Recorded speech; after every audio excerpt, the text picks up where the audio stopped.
Assalomu alaykum hammaga. Bugun bizada yangi rubrika va bugungi rubrikamizda biz stomatologiyani eng og'riqli, eng dolzarb mavzulari haqida gaplashib o'tamiz va bugungi bizni birinchi mehmonimiz bu ko'pchiligingizga tanish bo'lgan shifokor, stomatolog Muzaffar Karimov bo'ladilar. Assalomu alaykum. Assalomu alaykum. Yaxshimisiz? Rahmat taklif uchun. To'g'ri aytasiz. Menimcha bugun rubrikamiz juda ham qiziq bo'ladi. Og'riqli deganingizda mana shu joyi Instagram uchun menimcha hook bo'ladi. Hamma shu videomizni kutib, oxirigacha videolarimizni ko'rishga undaydi. Xo'p, bir qancha savollar bilan keldim men ham. Xudo xolasa sizni ham savollaringizga javob berishga harakat qilaman. Bugun birinchi sizga bermoqchi bo'lgan savolim hozirgi kunda vrachlar va bemorlarning orasidagi dolzarb bo'layotgan muammolar haqida, konfliktlar haqida. Ko'pincha bizda bemorlar tarafga o'tadigan bo'lsak, har tomonlama qanaqadir bir yechim qilib berilsa, ularga har doim vrachlar aybdor. Vrachlar taraflama qaraydigan bo'lsak, biz endi mana siz bilan ikkalamiz o'tiribmiz, vrachlarmiz. Vrachlar taraflama qaraydigan bo'lsak, konfliktda bemorlar aybdor bo'lib chiqadi. Shu savolim shundan iboratki, siz qanaqa fikrdasiz shu nimaga? Konfliktlarning yuzaga kelishiga. Men o'ylashimcha, eng avvalo o'sha qarz ikki qo'ldan chiqadi deganimizdek, bitta odam tarafidan chiqmaydi deb o'ylayman.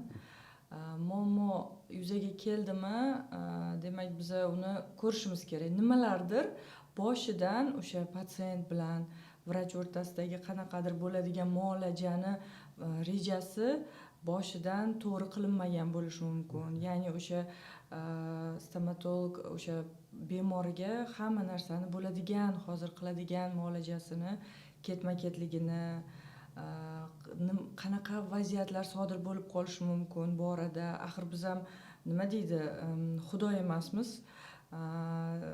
O'sha qanaqadir vaziyatlar, biza kutmagan vaziyatlar kelib chiqishi mumkin. Mana shunday vaziyatlarda qanaqa tutish kerak, qanaqangi asoratlar kelib chiqishi mumkin aynan bir bo'layotgan muolaja natijasida. Masalan, bu asorat kelib chiqishiga vrach aybdor deydigan bo'lsak, xuddi shunday pasiyent o'zi ham aybdor bo'lishi mumkin. Bunaqa vaziyatda o'zini qanday tutish kerak?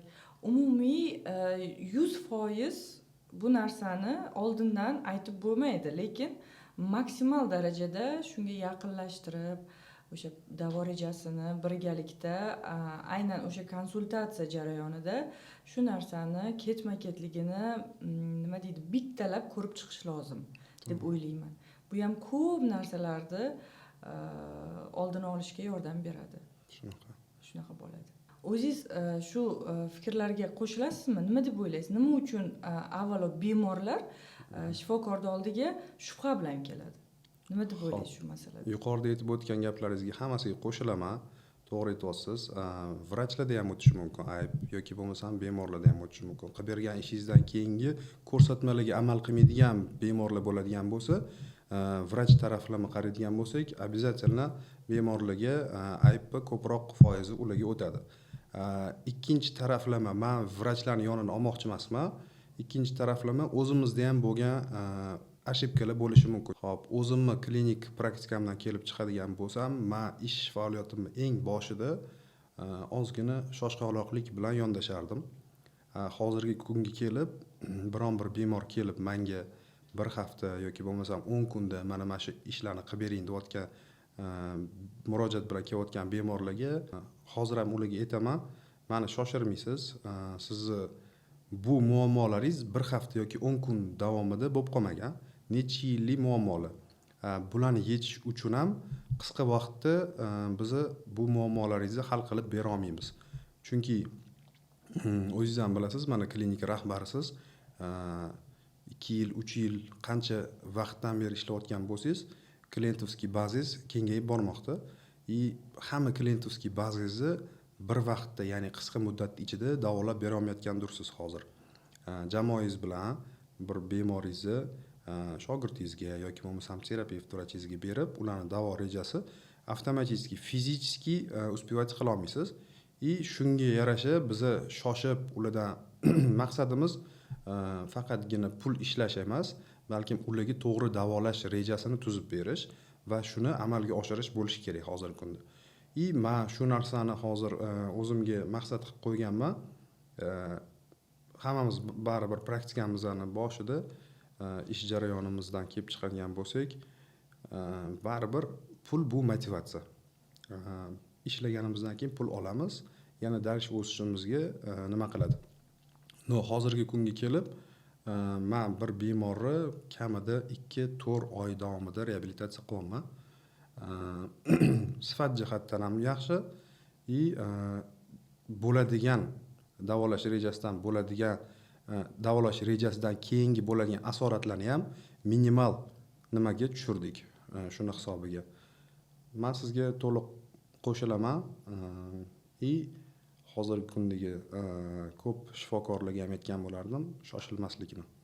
Hozirgi kunda o'zimni shaxsiy amaliyotimdan kelib chiqib kuzatayotgan narsam, bemorlar o'sha og'iz bo'shlig'ida yig'ilgan ko'p yillik muammolari bilan birgalikda shu muammoni hal qilish yo'llarini o'sha biz biladiganimiz sun'iy intellekt bilan, ya'ni o'sha ChatGPT bilan maslahatlashib, uni yechimlari bilan kelishadi-da. Siz o'sha bemorlarni mana shu o'zini fikridan, yo'q, sizni vaziyatingizda bu emas, mana bu yechim degan narsani singdirish sizga qanchalik hozirgi kunda oson bo'lyapti? Xo'p.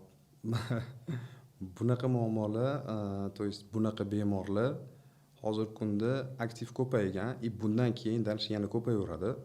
Chunki aytganingizdek ChatGPT yana boshqa ijtimoiy tarmoqlardan o'zidagi muammolarga, o'zingiz ham, men ham misol uchun hozirgi kunda men o'zim ham ChatGPT dan foydalanaman. Menimcha zamon bilan hamma yurgandek, biz ham zamon bilan yurishimiz kerak. Men bunaqa bemorlarga, o'zini muammosiga yechimi bilan keladigan bemorlarga ozgina kulgu aralash, hazil qilib ketaman. Nega o'zingiz kreslo sotib olib, o'zingiz muammolaringizni hal qilmayapsiz deb. Xo'p, yechim beradigan bo'lsam, hozirgi kunda hamma bemorlarga 3 xil yechim beraman. Misol uchun premium usluga, o'rta usluga va eng arzon usluga. Ularni предварительный standart. Ularni предварительный qancha yillar o'rtacha statistik xizmat qilishini hammasini nima qilaman-da, ko'rsatib beraman. Faqatgina o'ziga tanlovni qoldiraman. Qaysi birini tanlasa, shuni qilib beramiz. Hammasini qila olamiz, qilib bera olamiz. Tanloviga qarab, oldin men faqatgina yaxshisini qildiring derdim. Shunga ko'ra bemorlar faqatgina pul ishlayapti degan ma'noda bemorlar yo'qotilinardi bizda. Hozir hamma uslugani qilamiz klinikamizda. Cho'ntagiga qarab bemorlarni, misol uchun bemorlar o'zi misol uchun hamyoniga qarab tanlaydi va biz shu tanlagan yo'nalishida maksimal tarzda sifatli amaliyot ko'rsatib berishga yo'naltirdik. Xo'p, shu o'rinda bir savol tug'iladi. Bemorlarni o'ziga qo'yib berilgan tanlov asosida ularni davo rejasini tuzish qanchalik to'g'ri? Bir xil holatlarda shunaqa bo'ladiki, bemorlar aytayotgan davolash rejasi ular sizni oldingizga bir qancha klinikalarga borib, o'sha informativniy bo'lib kelishadi va ularga siz misol uchun metall keramika, yuqorida aytib o'tganimizdek, menga metall keramika qilib bergan finansim, ya'ni daromadim shu metall keramika yetar ekan degan vaqtida siz unga yo'q, men metall keramika qilmayman deb bemor yo'qotganingizdan ko'ra unga yondashib muammosini hal qilib berganingiz ma'qul.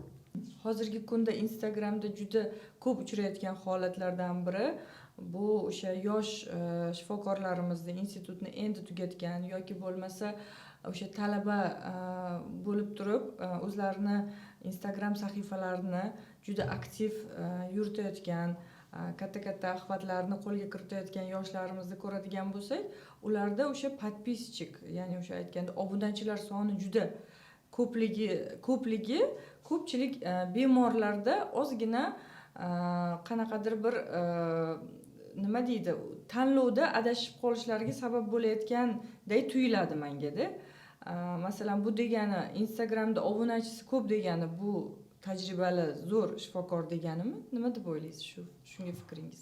Xuddi shu narsada yaqinda bitta встречamiz bo'ldi. Mani Instagramimda 56 mingtami, 59 mingtami obunachida. И shu inson Instagram aktiv yurg'izadigan, lekin shifokor emas, bloger desa ham bo'ladi. Shu insondan men maslahat so'radim-da. Mana shu obunachilarimni oshirganim yaxshimi?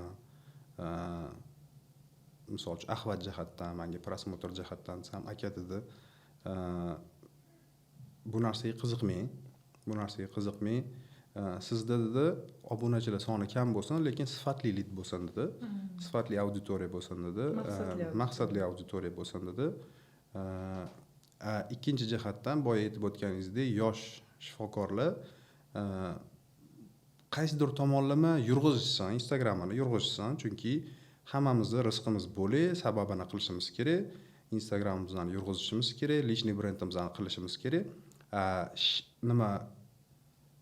Bemorlar tarafiga qaraydigan bo'lsak, bunaqa bemorlar borib qaytib kelayotgan bemorlar ham bor. Misol uchun kelishadi, men bir marta bordim, Instagramda juda ham aktiv edi, menga mana shu narsani qilib berdi. Bu narsani обсуждать qilmaymiz. Ularga aytamiz, kimga borganingiz, nimaga borganingiz umuman qiziq emas. Qizig'i bizga nima muammo bilan keldingiz, bizdan nima yechim bilan chiqib ketasiz. Mana shu muammoingizni biz hal qilib beraylik. Ana undan keyin bizga baho berasiz deyman. Bemorlarimizni o'zligi bilishadi. Misol uchun borib turib, Instagramdagi obunachilaringiz soni qancha edi-yu, bemorlarga ko'rsatilayotgan uslugiga qarab turib, u shifokorni qay darajada opitniligi haqida уже fikrlab olishadi. Chunki O'zbekistonda juda ham ko'p bemorlarimiz aqli, ilmi ziyoda insonlar borib bilishadi. Shu o'rinda bu hech qanaqa deontologiyaga zid bo'lmagan, shunchaki tanlov masalasida bemorlarga yordam sifatida aytilayotgan fikr, to'g'rimi bu? Shunaqa. Deontologiya masalasiga ham qaytmoqchiman. Yaqinda bitta reels ko'rdim Instagramda, o'sha bir aytib o'tishim kerakki, mashhur bir bloger stomatolog da qo'yilgan reels ekan. Unda aytilishicha, bitta patsient bemor borgan shifokorga, borsa sizni undan oldingi doktor tishingizda mana shunaqangi narsa sindirilgan, instrument bo'lagi sindirilgan, endi tishingizni olamiz, implant qo'yamiz va shunga o'xshagan har xil nima deydi, fikrlar bildirgan. Rengenni ko'rsatgan bemor, mana bunaqa rengen, o'sha eski zamonda rengen bor-ku, kichkina plyonkali. Shu bilan ko'rsatyapti-da, mana shunaqa deb tushirib berdim, mana shunaqa. Kommentariy yozib qo'ydim. O'zi bunaqa niyatim yo'q, bunaqa nima deydi, kommentariy yozadigan odatim yo'q ko'pincha, lekin shu joyda yozib qo'ydim. O'sha sizga shunaqa fikr bergan doktoringiz undan ko'ra o'ziga rengen olsin, o'sha rengen videograf olsin. Siz bu bilan nima demoqchiman? Bitta doktorni ikkinchi doktor mana shunaqangi negativ tarafdan ko'rsatib yomonlashi bu qanchalik to'g'ri? Masalan, hammamiz biz institut o'qiganmiz, institutda o'sha deontologiya masalalari bor.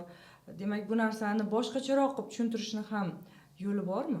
Imkoni bormi? Xo'p, bu masalaga keladigan bo'lsak, ish bor joyda kamchilik bo'ladi. Men haligacha, misol uchun, qiyin o'tib bo'ladigan kanallarda bo'lsa, haligacha instrument sindirishim mumkin. Bu narsadan hech kim chegaralanmagan. Bilasizmi, qachon sindirmaslik mumkin? Ishlamaganda to'ppa-to'g'ri. Xo'p, ikkinchi narsa, boya aytganingizda ozgina nima qildim? Mashhur bir bloger stomatolog deganingizda men aytyapsizmi demoqchi edim, hazillashdim. Keyin instrument sindirdik. Точно men ekanman dedi. Xo'p, bu hazil. Ikkinchi maslahatim bemorlarga shunaqa sizni tishingizdagi muammoni bo'rttirib, sizga tavsiya berayotgan shifokoringizni, misol uchun mana borda aytyapsiz, bitta shifokor sindirib qo'ygan instrument bilan ikkinchi bir shifokorga bordi, jalba qildi. Ikkinchi shifokor bemorni dardiga malham bo'lish o'rniga bemorga yana vdvayniy qilib og'riqli nuqtalarni narigi shifokorni boya aytib o'tganimizdek ish bo'lmagandagina ayb bo'lmaydi. Narigi shifokorni qilib qo'ygan bir bu o'zi xohlamagan holda qilib qo'ygan instrument sindirib qo'ygan kanalda u ziyoni ham yo'q. Shu narsalarni bo'rttirib etib beryaptimi?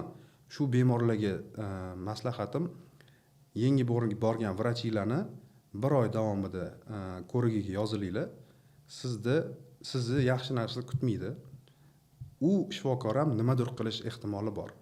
Shu uchun dilga yaqin aytadi-ku, mehr ko'zda dilxiralik bo'lmasa, dilga yaqin, tajribali, ilmli shifokorga borgan ma'qul. O'limdan boshqa hamma narsaning iloji bor. Shu uchun biron bir ish sodir bo'ldimi, uni yechimini topishga harakat qilish kerak va to'g'ri yo'naltirish kerak. Men misol uchun hozirgi kunda instrument mabodo juda ham o'tib bo'lmaydigan qiyshiq kanallarda instrument sindiradigan bo'lsam, bu ishni oldindan bemorga aytib o'taman. Sinib qolish ehtimoli bor, kanalingiz qiyin ekan. Mabodo sinib qolsa ham men shuni уже застрахован qilganman. Уже mikroskopistga yuboraman. Mikroskopist shu muammoni hal qilib beradi. To'g'ri yo'naltirish kerak. Bo'ldi, u qilaman, bunaqa qilaman deb noto'g'ri qaror qabul qilib, u bemorni yo'qotmagan ma'qul. Siz yaxshi shifokor bo'lsangiz, yaxshi shifokor muammodan qochadigan emas, u muammoni hal qilib beradigan shifokor yaxshi shifokor. Shu uchun bunaqa deontologiya taraflama etadigan bo'lsak, bitta vrach ikkinchi vrachni yomonlamagan ma'qul. To'g'ri, siz buni qoralaysiz. Qoralayman. Juda noto'g'ri narsa deb hisoblayman o'zim ham bu narsani avvalo. Demak, o'sha narsa sizni shunaqa bemor kelib qoldimi, uni sizdan oldingi shifokorni qanaqadir qilgan muolajalari bilan, ishlari bilan siz rus tilida aytganda согласен emasmisiz? Lekin baribir o'shani shu negativ tarafdan ko'rsatish kerak emas. Uni ham o'sha vaqtdagi o'sha vaziyatdagi nima bo'lganligini biz bila olmaymiz hech qachon. Shuning uchun bu narsani to'g'ri tushuntirgan ma'qul albatta. Darrov o'sha tishni olib tashlab, implant deb birdaniga katta narsani razduvать deydi-yu, rus tilida aytganda razduvать qilmasdan, demak o'sha narsani boshqa bir variantlarini ham ko'rib chiqib, umuman deontologiya masalasi juda ham chuqur masala va bu narsaga amal qilsak, hayotimiz ancha osonlashar deb hisoblayman. Bundan tashqari yana ko'pgina ayblovlar masalasi, masalanda o'sha kimdir sizni yomon qilib aytishi mumkin, bironta bemoringizga sizni yomon tarafdan ko'rsatishi mumkin. Voy, sizni mana bunaqa qilib tashlashibdi tishingizni, mana bunaqa narsa kerak narsa qilishibdi, sizga bunaqa narsa kerak bo'lmagan degan ayblovlar, asossiz ayblovlar bilan sizga bemorlar kelganmi? Va siz bunaqa vaziyatdan qanday chiqasiz? Savolingizni qarang, to'g'ri tushundimmi? Mana bir qilib bergan amaliyotimdan keyin menga nisbatan yana ayblov bilan bemor kelganmi deysizmi? Bu o'sha deontologiya mavzusini davomi sifatida qaysidir bir boshqa shifokor sizni qilgan ishlaringizni o'sha bemoringizga yomon bir tarafdan ko'rsatib, sizga voy, sizni shundoq anaqalaringiz, tishlaringiz chiroyli bo'lgan ekan, sizga vinir qo'yilgan, sizga shu shifokor sizni qaytarmagan vinir qo'yishdan, sizga o'zini uslugasini o'tkazgan degan qanaqadir mana shunaqangi ayblovlar, asossiz deymiz-da, misol uchun asossiz shunaqa ayblovlar bilan kelgan bemorlarga siz qanday ular bilan bu masalani muhokama qilasiz? Qarang, esingizda qolib ketadi-yu shunaqa vaziyatlar. Menda bitta dona mana shu narsa juda ham esimda qolib ketgan. Bitta bemor kelgan, onamni implantatsiya qilish kerak, tishlarni qo'yish kerak degan, полный тотальный реабилитация. Yuqori pastki jag'. Pastki jag'da 5-tishlari bor-da, 7-tishlari bor. 4 bilan 6ni o'rniga implantat o'rnatish kerak. 4 grebeni ingichka.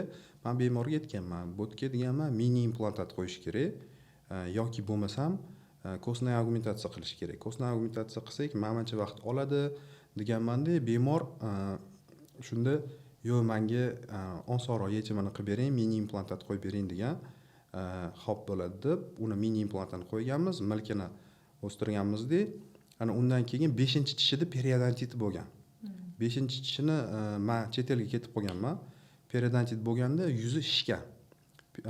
Обострение berganda bemor implantdan deb qaysidir bir vrachga borgan. Eslolmayman hozir. Kelgan u vrach nimaga mana tish sohasiga mini implantat qo'ydirgansiz. Mani taktikam mana bunaqa bo'lgan bo'lardi. U aytayotgan taktikani men bemorga aytib bo'lganman-da. Lekin men bemor tarafga o'tib minimal invaziv yechimini, to есть muammosini hal qilib beraman deb shu qarorga kelganman. Keyin уже patsient meni gaplarimni eslolmasdan menga kelib to'polon qilib, "Sen nimaga menga bunaqa qilding? Tishim ishib ketdi." Men rosa harakat qilganman tushuntirishga sizni botingizdagi shishni. Bitta meni minusim, men chet elga ketib qolganimda, o'sha muammoni o'zim ham hal qilib bergan bo'lardim. Boshqa vrachga ketib, o'tdagi davolash rejasini eshitib, menga qaytib kelib, "Sen noto'g'ri qilibsan, mana shunaqa narsalar bo'lgan." Xullas, oxir aytganman, "Nech pul bergan bo'lsangiz, hammasini qaytarib beraman. Faqat qo'yib bergan tishlarimni hammasini yechib olaman. Mayli, yechib olmayman shuni. Meni boshimga xotirim keladiganman, shu bilan ketkizganman." Bunaqa bemorlar keladigan bo'lsa, hozirgi kunda ham konfliktli bemorlar keladigan bo'lsa, уже ancha opitli bo'lib qolganmiz, ularni qabul qilmayman. Qabul qilmayman. Siz ularni bilib ola olasiz. Ha, ularni savollari bo'ladi o'ziga yarasha. Sizni har xil savollarga tutmoqchi bo'ladi. Shu uchun uzoqroq muddatli davo rejasini tuzib beraman o'zligisi. Shu bilan yo'q bo'lib ketishadi. Zo'r. Shu asossiz ayblovlar masalasida o'zim haqimda ham aytib ketishim kerak. Sizda qanaqa muammolar bo'lib turadi? Bunaqa vaziyat o'zimda ham bo'ldi. To'g'risi, shuncha yildan beri endi yaqinda bo'ldi, ishonsangiz. Bunaqa vaziyatda o'zimni qanday tutishni ham bilmay qoldim, to'g'risi. Patsient kelgan 6 oy oldin, даже 1 yil oldin ekan, 1 yil oldin uzr. Kelgan patsient kelganda pulpit tish bilan, ya'ni o'sha tishi o'tkir yallig'lanishi, nervini o'tkir yallig'lanishi bilan, og'riq bilan kelgan, kuchli og'riq bilan patsient qabul qilganman. O'sha vaqt patsient kelgan vaqt kechqurun bo'lgan. Men klinikada umumiy hisob-kitob ishlarimni tugatib ketishimdan oldin kelib qolganligi uchun, hech qanaqa doktor bo'lmaganligi uchun o'zim qabul qilganman. Shu o'rinda aytib ketishim kerak. Первичный bizada birlamchi endodontiani juda kam qilaman. Asosan hozir уже mikroskopga o'tib ketganligim uchun faqat menda qayta davolanishlar. Shunday bo'lsa-da, u patsientni qabul qildim og'riq bilan. Albatta qabul qildim, og'rig'ini qoldirib berdim va qayta anaqaga yozdim, qayta ko'rikka yozdim. Keldilar, qayta ko'rikda o'sha tishlarni hamma o'sha protokol bo'yicha ketma-ketligida to'liq yaxshi qilib o'zim ko'nglim to'lib davolab berdim.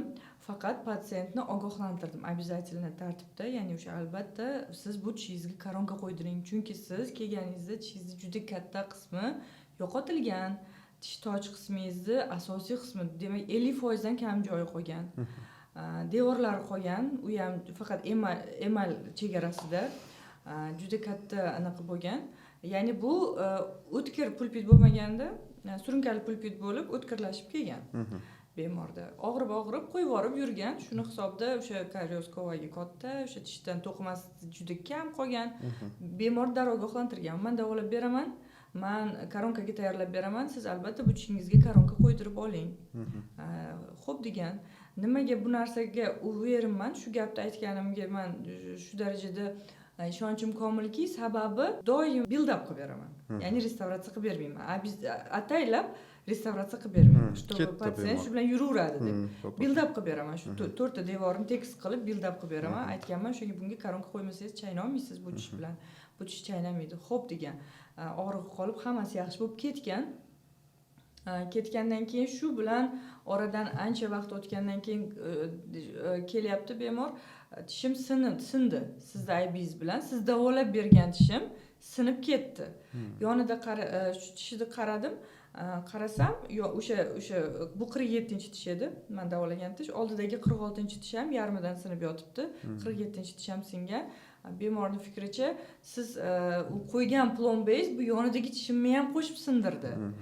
Men aytyapman, men buni restavratsiya qilmaganman, kontakt yuzalar qilmaganman. Qanaqa bu yonidagi tishingizga tegadi bu? Tegmaydi, iloji yo'q uni. Men uni tekis qilib qo'yibman, unga koronka qo'yishingiz kerak. Menga unaqa gap gapirilmagan. Menga hech ham koronka o'sha qoplama bilan tishingizni qoplang demaganman. Plomba nima qildingiz bo'lmasa? Koronka qo'yish kerak bo'lsa. U baribir qilinadi, tushuntira olmayman. Shu gapni men tushuntirganman, bemorga tushuntirganman. Hop, og'rig'i qoldi, muammosi ketdi. Bemor ketdi. Shu bilan shu joyda esdan chiqdi, o'sha tekis yuzalar bilan ham chaynab yurgan va bir kun sindirib qo'ygan. Tish endi bu suvenir emas, u ishlaydigan narsa og'iz bo'shlig'ida. Shu qattiq narsani yonidagi tishni ham sindirgan, buni ham sindirganda menga ikkalasiga ham hal qilib berasan muammomni. Bunaqa vaziyatda bilaman, ko'pchilik doktorlar muammoni o'ziga ko'paytirmaydida, bo'pti deydida, shunda olib implantini qo'yib, nimadir koronkalar qo'yib, indamay yana qilib berishadi. Men oxirigacha bordim. Jalba qilsangiz ko'ring dedim.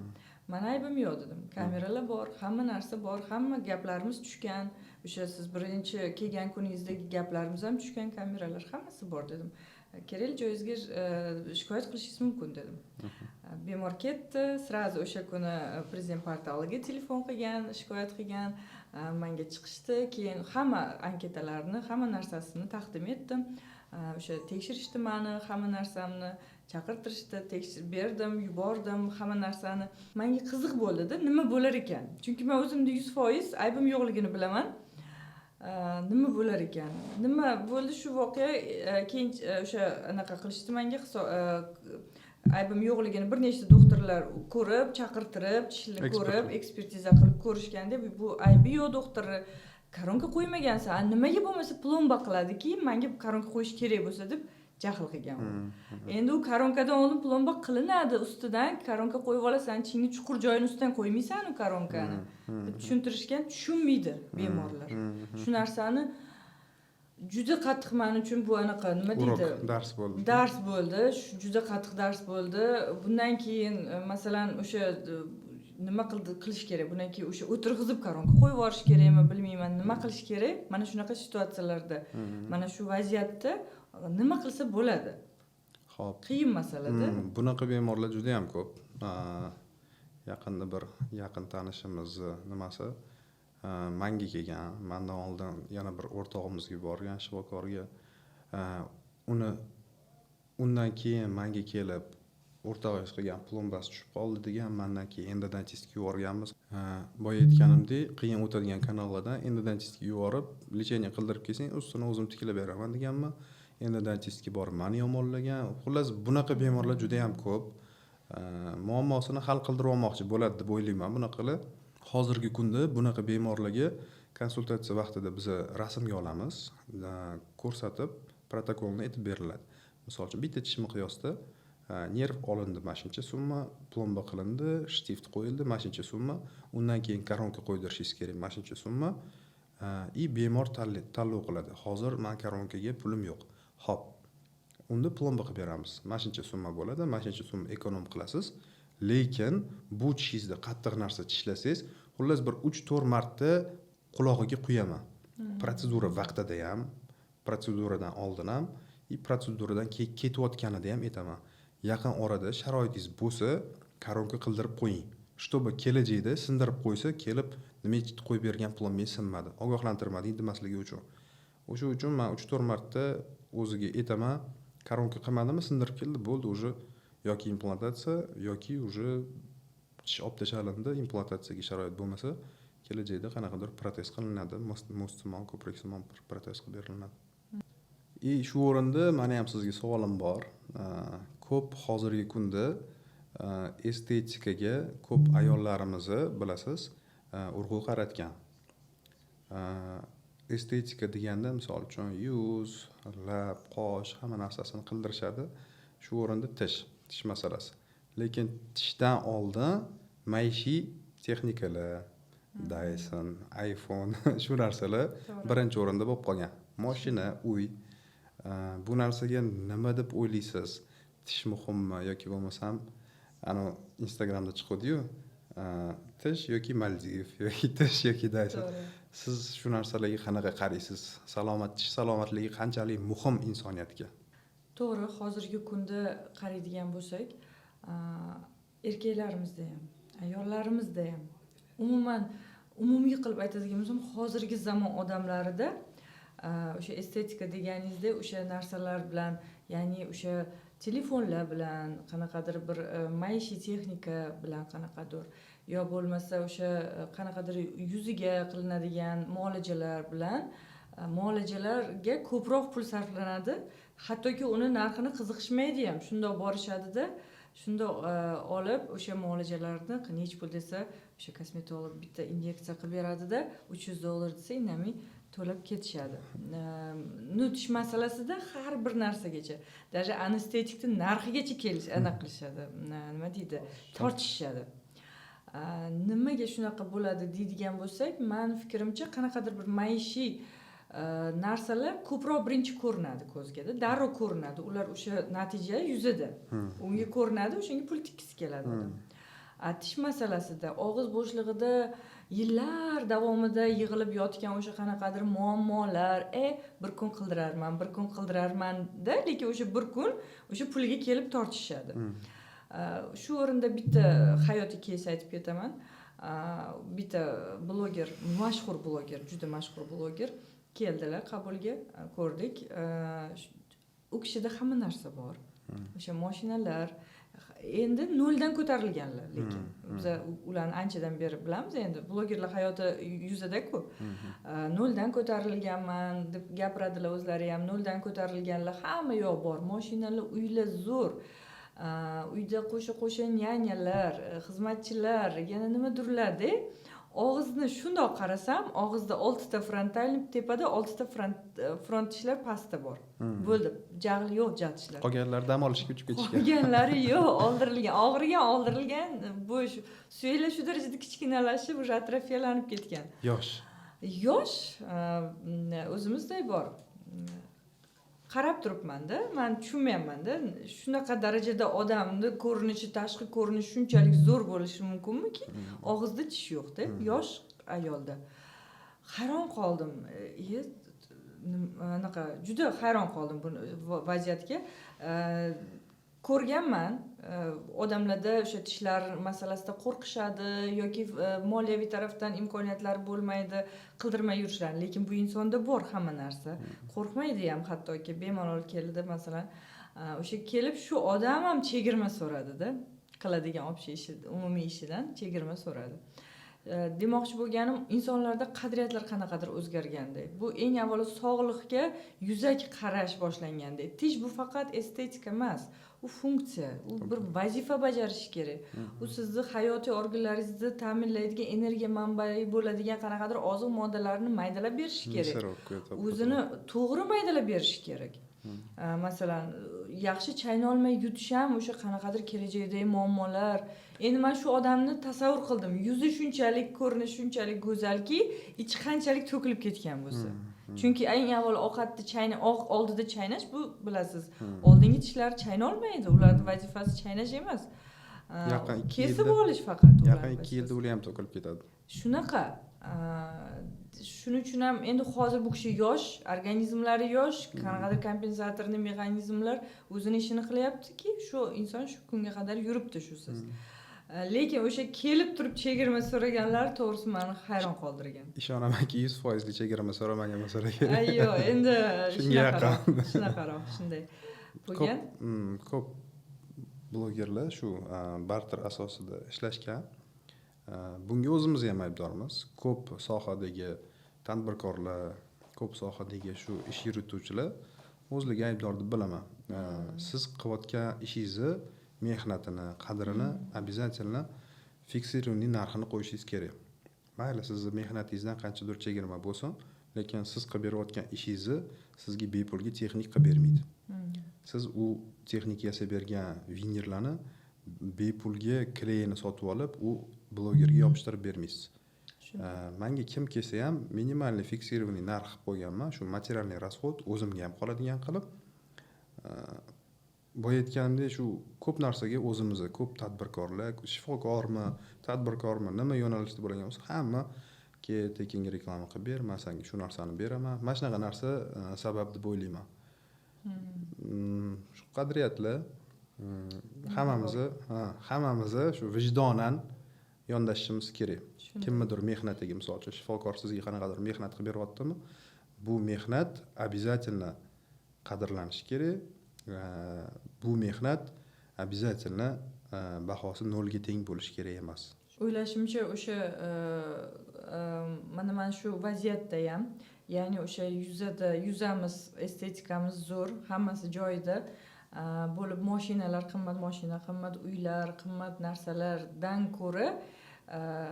ko'radigan bo'lsak, bizda o'sha aytganimizdek qadriyatlar masalasida, qadriyatlar o'zgargan, sog'lik insonni oddiy mana olib qaraydigan bo'lsak, sog'ligi yaxshi darajada bo'lsa, o'sha qonidagi gemoglobini yaxshi darajada bo'lsa, og'zida hamma tishlari bo'lsa va ular joy-joyida bo'lsa hammasi, o'sha prikusi to'g'ri bo'lsa, mana shular haqiqiy baxt emasmi? Baxt. Bu haqiqiy baxt deb hisoblayman-da. O'sha qimmat mashinalar bergan mazani bular bergan mazani o'sha qimmat mashinalar bera olmasa kerak deb o'ylayman. Mana o'zimdan misol oldim, o'zim ham endi maqtanishga kirib qolmasam, yaxshi mashina oldim, haydadim, bir haftada oddiy holdek bo'lib qoldi. Men o'ylayman, bu narsa roskosh emas, sredstvo передвижения. Bundan faqat foydalanamiz, lekin salomatlikka keladigan bo'lsa hech narsa yetmaydi. Hech narsa yetmaydi. Qancha bizning ustozlar bor, tadbirkorlar bor. Ularning hammasi aytadi, agarda salomatligimizni, sog'lig'imizni yo'qotsak, o'sha topgan orqamizda qolgan qancha million pullar hech qaysisi biri sog'lig'imizni qayta tiklab bera olmas ekan deydi. O'sha uchun men hozirgi kunda belgilangan vaqtda ishlayman, 6-7 da ishimdan ketaman. Farzandlarimga ko'proq vaqt ajratganman. Salomatlik, oila, yaqin oshna og'ayni, do'sti birodarlar bo'ldi. Oila, farzandlarim. Albatta bu va ayolim yaxshi ko'raman. Bu juda ham maqtovga sazovor bo'lgan xislat, men sizga aytsam. Yaxshi. Sababi o'sha haqiqatdan ham insonlarda o'sha aytganimizdek to'g'ri qadriyatlar shakllanishi kerak. To'g'ri qadriyatlar o'sha sog'likka eng muhimi, eng avvalo o'sha sog'likka e'tibor berish kerak. O'sha sog'ligimizni bir qismi bo'lgan tishlarimiz, bular ham o'z joyida o'zini bir ko'rkamligi bilan bizga qanaqadir bir estetik zavq berib turishi kerak deb hisoblayman. O'sha haqiqatdan ham oilaga, farzandlarga ajratilgan vaqt bu bebaho. Kelajakda o'sha farzandlaringiz sizni bizani dadamiz faqat ishda bo'lardilar, biz ko'rmaganmiz ularni qachon kelib qachon ketishlarini deb eslagandan ko'ra qanaqadir siz bilan bo'lgan voqealarni eslashadi, farzandlariga gapirib berishadi. Albatta bu juda ham o'zini o'rnida insonga bir qanaqadir bir zavq bag'ishlaydigan bir hissiyot. Shunaqa, yaqinda shunaqa narsa bo'ldi. Kechasi shunaqa paytga to'g'ri kelib qoldi. Bir haftalab kattaroq ishlarimiz bor edi, 2-3 odamniki cho'zilib ketib qoldi ishimiz. Ertalab farzandimizni bog'chaga kuzatdim. Kechasi uxlayotganda kirib kelyapman-da. Oxiri shunaqa miyam portlab ketdi. O'zim kechira olmadim-da. Nimaga farzandlarim uxlayotganda kirib kelyapman? Bo'ldi. Ichimdan shunaqa o'tib ketyapti-da. Qatga qarab ketyapman, nima reja qila olmayapman. Farzandlarim uxlayapti, ko'ra olmayapti. Men ularni o'ynata olmayapman, o'zimni kechira olmayapman deb shunaqa ichimni o'zim yedim-da. Keyin Instagramda ham vijdonim shunaqa azoblanyapti. Instagramda ham anaqa o'sha mana shu fikr xayol o'tgandan keyin Instagramda bitta video rolik chiqdi-da, men sizga topib yuborib qo'yaman, sahraga chiqib qo'yganman. İçimdagi gaplar shunaqa gapirib beryapti-da, ana insonni mashinada rulda o'tirib ketyapti, shunaqa gapirib ketyapti. Farzandingiz unaqa, mamnaqa vaqtda nima qilsangiz kommentiga yozib qo'ydim. Ishonmaysiz dedim, o'tgan kuni dedim, xuddi shu sizni fikrlaringiz meni miyamdan o'tgan dedim-da. Bilmayman, chunki bu hayotiy. Chunki bu hayotiy. Hozir insonlar orasida o'sha ko'p ishlash bor, bunaqa vaziyatlar bor. Ko'p ishlab o'sha muvozanatni yo'qotib qo'yish, oila bilan ish o'rtasidagi muvozanatni qanaqadir bir tarzda yo'qotib qo'yish holatlari bo'ladi. Bu vaqtda siz erkak kishisiz, mayli, men ayol kishi sifatida qanchalik bu narsadan qiynalib ketaman-da, shunaqa ba'zida shunaqa bo'ladi. Biz masalan o'sha siz bilan biz o'sha avvalo shifokorlarmiz, lekin shu bilan birgalikdagi o'zimizni maxsus bir o'zimizni bir burchagimiz, klinikamizga egamiz. Sizni ham o'sha klinikangiz bor. Umuman mana shu vaziyatlarda, mana shu klinika hayoti, siz doktorsiz, bu boshqa masala. Siz rukovodитель, ya'ni boshqaruvchisiz, bu umuman boshqa narsada. Mana shu yerda balansni qanaqa ushlaysiz? Xodimlar bilan qanaqa ishlaysiz? Bo'ladi-ku, mana bir xodimingizga bir kuchli bir ishonch bildirasiz, umid bildirasiz, shu inson bilan yaxshi ishlayotgan, tandemda ishlayotgan vaqtingizda shu xodimingiz keladida, Muzaffar aka, men u yoqqa ketaman, menga yaxshiroq foiz taklif qilishdi, yaxshiroq sharoitlar taklif qilishdi. Yana siz bu xodimingizni, bu shifokoringizni o'zingiz tarbiya qilgansiz-da. Shunaqa vaziyatlar bo'ladi. Shunaqa holatda siz o'zingizni qanaqa tutasiz? Men bu narsaga to'g'ri qarayman, to'g'risini aytaman. Chunki hech kim bir-biriga bog'lab qo'ymagan. To'g'ri. Kelaman, shogirdlik keladi, men sразу aytaman, 3 oydan 6 oygacha. Ular qolish niyatida keladi. Lekin qanchadir qism ish o'rgangandan keyin ketgisi keladi, erkin qushdek. Bu narsa hammada bo'ladi. Men ham ustozimga shogirdlikka borganimda ustozim bilan qolib, kelajakda klinika birgalikda ishlaymiz, komanda qilamiz deb niyat qilganman. Hayot shu narsalarni taqozo qildiki, o'zim klinika ochib chiqib ketdim.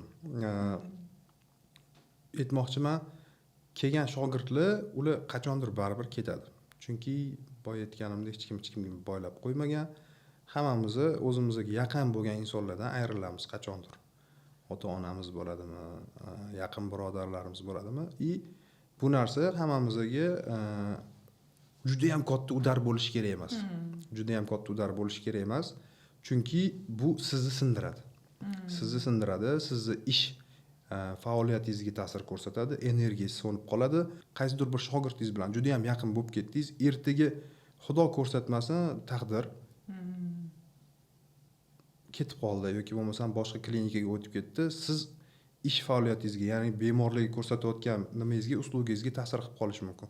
Shu uchun men shogirdlarimga ham aytaman, kelajagingni qattiq ko'rging kelsa, maksimum nima o'rganging kelsa bizada o'rgan. Zo'r shifokor bo'lsang, men xursand bo'laman. Bizdan o't.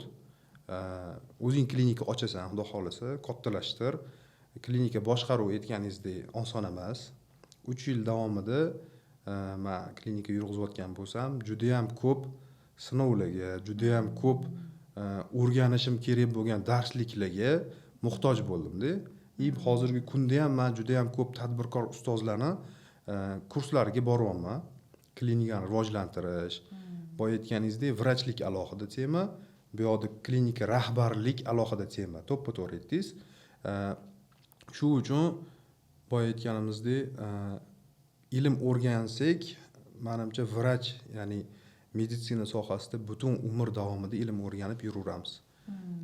Shogird masalasida men stabilman, ketsa o'zini polzasi uchun nima deydi? Juda ham ko'p studentlar chiqyapti.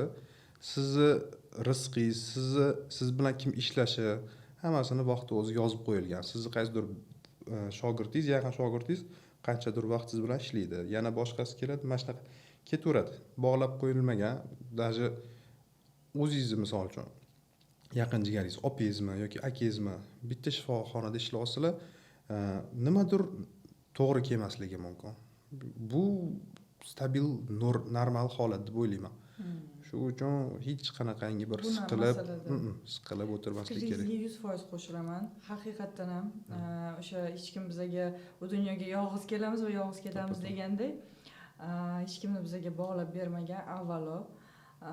To'g'ri, bunaqa vaziyatlar ozgina dilxiralik beradi sizga, ko'ngil xiraliklar keltiradi. Siz aytganingizdek, o'sha e'tibor qilmaslik kerak, ishni sifatiga ta'sir qiladi deysiz.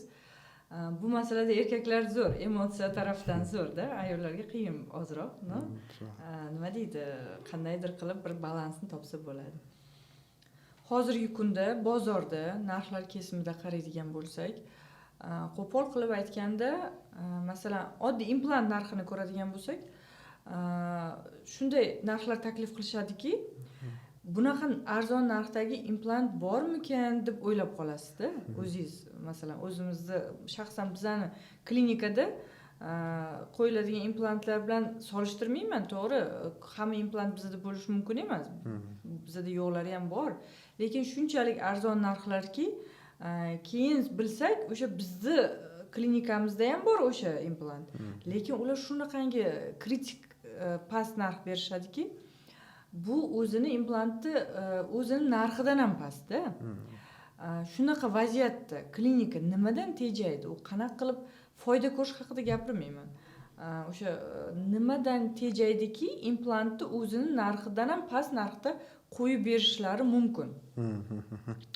Xo'p, qarang, bunaqa vaziyat qachon bo'ladi desangiz, endi ochilgan klinikalar raskrutka qilmoqchi bo'lgan paytda kompaniyalar bilan kelishadi.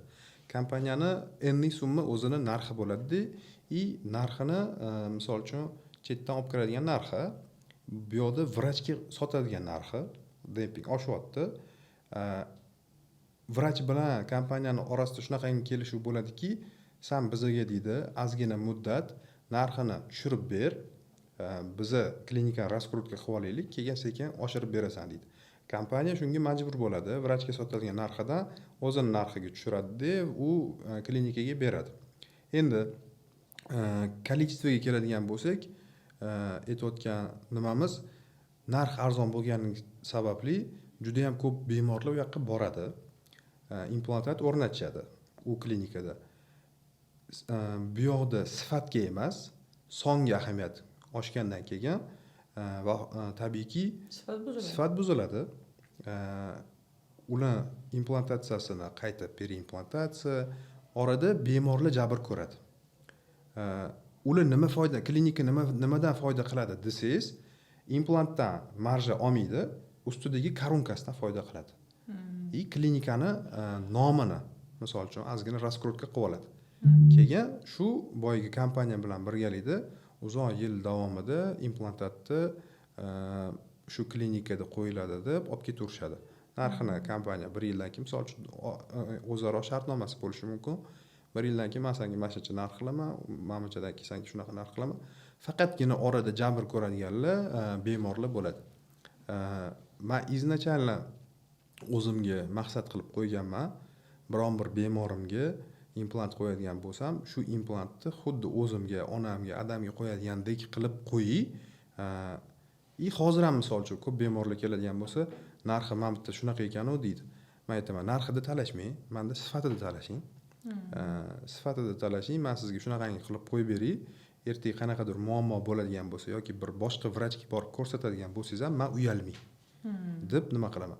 Ustozlarimizni misol uchun shu implantat qo'yish uchun, to'g'ri qo'yish uchun, implant atrofida to'g'ri to'qimalarni shakllantirish uchun chet davlatlarga borib $20,000 sarflashadi bitta o'quv kursiga. Qanaqasiga $20,000 o'quv kursiga sarflab, shu qatorda biz ham shu ustozlarimiz yo'ldan ketayotgan insonlarmiz. Siz ham, men ham qancha ko'p o'quv kurslariga boramiz. Qanaqangi holatda biza $100 ga implant qo'yishimiz kerak. Biza mana bitta kursga $1,000, $2,000, $5,000 pul sarflab, bir dona implantdan marja olmasdan любой biznesda 3-4x barobar marja qo'yiladi. Ana borsin qarindosh urug'ingizga 3-4 qo'ymay, 2 qo'ying. Baribir foyda bo'lishi kerak. Foyda bo'lgan joyda sifat bo'ladi. Shu tavsiya qilaman bunaqa aksiya, skidkalarga aldanmaslikni. Shu fikrga qo'shilaman 100%. Nimagaki o'sha bir narsadan nimadandir ushlab qolindimi, boshqa narsada foyda bo'ladi baribir. Faqat jabr ko'rgan o'sha bemor bo'ladi, o'sha patsient bo'ladi, o'sha ularni ketgan vaqti bo'ladi, ketgan o'sha mablag'i bo'ladi, bu ishni ular qayta qiladi. Undan tashqari yana eng qiziq joyi $100 ga borib qo'ydirdi. Uni осложненияsi bor-ku, misol uchun mana примерно aytaylik, mana klinikamda $300-500 implantatsiya bo'lsa, mendan ketdi. Tak, mana klinikamda примерно $300-500 implantatsiya bo'lsa, menda qildirmasdan $100 joyga bordi-da, o'tda осложнение olib manga qaytib kelyapti, o'sha $300-500 bo'lmaydi. Suyak o'stirish bor. To'g'ri. 1,5 dollar atrofida pul sarflash kerak. Shunday. Shu uchun ilmli, tajribali, eshitib vrachlarga borishni tavsiya qilaman ko'plarga. To'g'ri. O'zini qadrini bilgan, ishini o'zini nima deydi, sifatiga javob beradigan shifokor, vrach hech qachon bunaqangi past narx bermaydi o'ziga eng avvalo. Shu narsaga bemorlarimizdan kutgan bo'lardim, shu narsalarga e'tiborga olishlarini. Даже shunaqangi hattoki shunaqangi past narx bo'lgan joylarda ozgina shubha bilan qarashlarini ham maslahat bergan bo'lardim. Chunki bu yerda o'sha aytgan gapimiz, siz zarar ko'rasiz faqat. Shunaqa. Bemorlar. To'ppa-to'g'ri. O'zimdan kelib chiqib, o'zimni o'sha bosib o'tgan hayot yo'lim, umuman tajribamdan kelib chiqib aytishim mumkinki, bitta shifokorni, stomatologni malakali stomatolog bo'lib shakllanishi uchun juda ko'p vaqt, moddiy, ma'naviy har xil resurslar sarflanadi. Shu masalada siz o'zingizni shifokor bo'lish hayotiy etaplaringizni qanday eslaysiz? Xo'p. Men o'zim 2015-yil institutga kirganman. 2017-yili shogirdlikka tushganman. O'sha 2017-yil o'zida bemor ko'rish boshlaganman. Juda ham yaxshi menga dars bo'lgan, juda ham yaxshi opit bo'lgan. O'rtoqlarimga olib borardim. Ishonmaysiz, bitta dona tishini plomba qilishiga 5 soat vaqtim ketgan. Kaferdam 2 soat o'rnatganman, 3 soat restavratsiya qilganman. Xullas, juda ham ko'p opit bo'lgan. Orada aytganingizdek moddiy baribir resurslar sarflanadi. Xo'p, meni hozirgi darajaga yetib kelishimga asosiy sabab bu meni ota-onam. 4-kursimizda institutda olimpiadaga yuborishgan. Jasur Alimjonovga juda ham katta rahmat aytib qolaman. Krasnodar shahrida olimpiada bo'lib o'tgan. O'shanda baribir meni ota-onam, mayli, pul sarflaymiz, borib kelasan, o'zingni sinovdan o'tkazib kelasan, senga ham yaxshi opit bo'ladi deb resurs ajratishgan. 3-4 ta olimpiadaga borganman. Shunda menga как sponsor ota-onam bo'lishgan. Hozirgi kunda haligacha misol uchun juda ham ko'p eslayman, o'sha olimpiadadagi bo'lib o'tgan sinovlar meni o'sishimga, rivojlanishimga juda ham katta turtki bo'lgan, tramplin bo'lgan. Misol uchun birinchi olimpiadaga borganman-da, sertifikat za участие olganman, o'rin olmaganman-da, menga juda ham katta udar bo'lgan. Qaytib kelganman-da, bo'ldi deganman, hamma narsadan tark dunyo qilib, faqatgina ish. Well Dental degan klinikada ustozim Muzaffar Shafkiyev, ularga ham juda ham katta rahmat aytaman. Keyingi olimpiadalarimga tayyorlanishimda ustozim o'zlarining dask naborlarini berardilar-da. Men xonaga kirib ketib, alohida tuxum, bir 80 ta, 90 ta tuxumni o'tirib sinus lifting qilib o'tirardim. Ustozim yangi naborlari. Men misol uchun hozirgi kunda o'zimni shogirdimga berib yubora olmasligim mumkin-da, lekin menga shuncha narsalarni ustozim berganlar-da, juda ham katta imkoniyat berganlar. Ota-onam, shu ustozimga juda ham katta rahmat aytaman.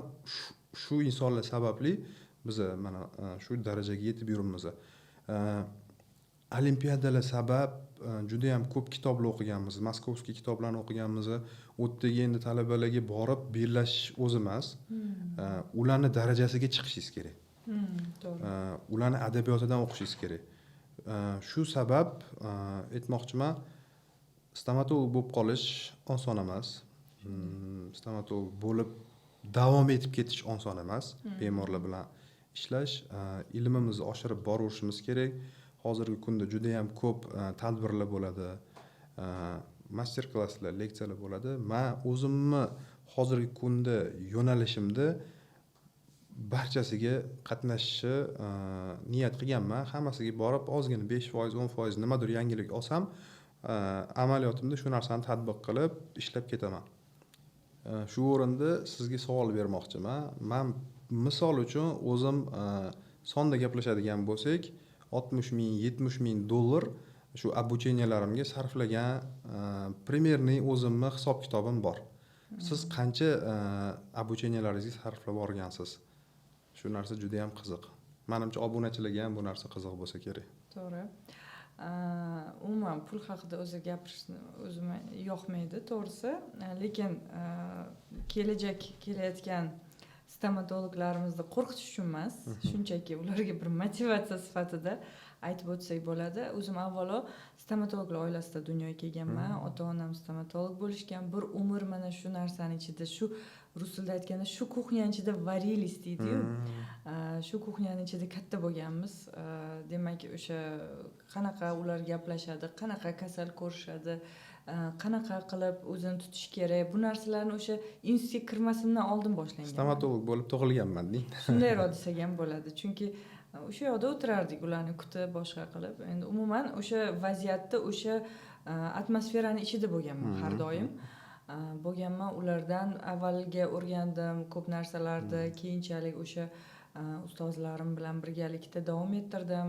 O'sha avvalo doktor, yaxshi malakali stomatolog bo'lish uchun moddiy, ma'naviy narsa, nima deydi, resurslar sarflanishi kerak, обязательно. Albatta sarflanishi kerak. Sababi o'sha gap. Sizni qanaqadir bir kitob o'qishingiz mumkin, qanaqadir bir o'rganishingiz mumkin o'sha o'zimiz darsligimiz bo'yichada, lekin siz agar borib o'qib keladigan bo'lsangiz, bironta bir lektorda kurslariga borib o'qib keladigan bo'lsangiz, siz juda ko'p narsa o'rganib kelasiz. Juda ko'p narsa o'rganib kelasizda, o'sha narsalar bo'yicha ishingizni boshidan shunaqa boshlasangiz, o'sha sizni ishingizdagi asoratlar juda kam bo'ladi. Juda bir o'zingiz qilayotgan ishingizni mazza qilasiz. Birinchidan stresslar ichida ishlamaysiz. Mazza qilib o'sha bir komfort, o'zingizga bir komfort, bir qulay bir imkoniyatlar ichida ishlaysiz. Mana klinika egasisiz. Klinikangiz ochilganiga mana 3 yil bo'ldi. Klinikangizni foydaga chiqdingizmi? Masalan, men nima uchun bu masalani ko'tardim? Sababi meni eng katta o'sha homiyim bu xo'jayin bo'ladilar.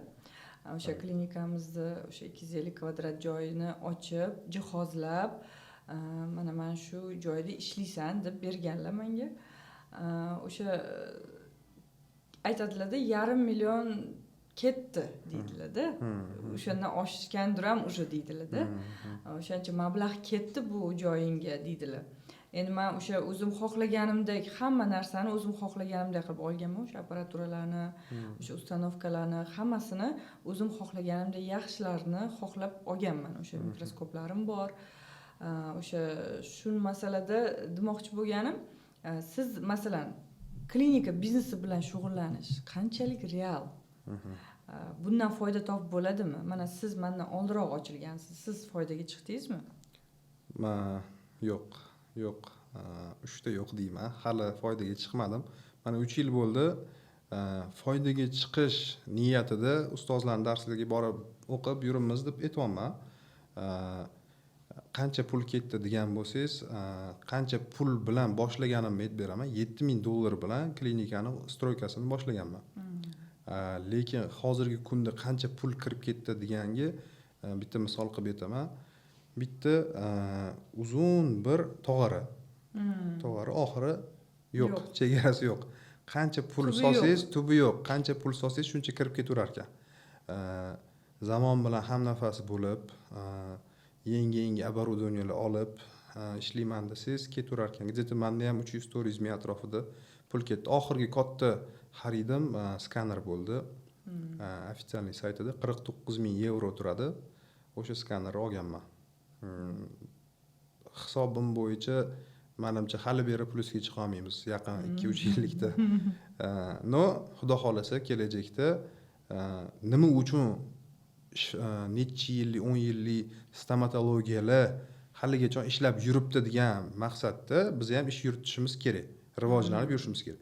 Ular foyda 10 yil deganda, 20 yil deganda foydaga chiqmaydimi? Foydaga chiqmaydimi? Qachondir foyda bo'ladi. No, uni fundamentini, bazasini biz hozirgi kunda olib borishimiz kerak. Zamon bilan hamnafas bo'lib rivojlantirishimiz kerak. Muzaffar, sizga eng avvalo o'zimni minnatdorchiligimni bildiraman, yo'q demasdan shu suhbatimizga rozi bo'lib kelganligingiz uchun.